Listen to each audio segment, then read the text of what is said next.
Hello అందరికీ, ఎలా ఉన్నారు అందరూ? ఈరోజు లంచ్లోకి వచ్చేసి నేను గుడ్లు ఇంకా ఎండు చేపల కర్రీ అయితే చేసేస్తున్నాను.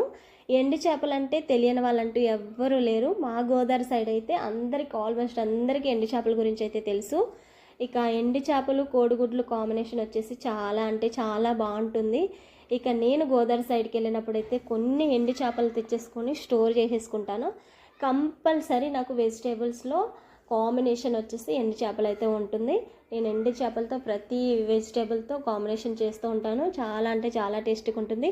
దాంట్లో వచ్చేసి ఎండు చేపలు ఇంకా కోడిగుడ్లు కూర అయితే చెప్పక్కర్లేదు, చాలా అంటే చాలా టేస్టీగా ఉంటుంది.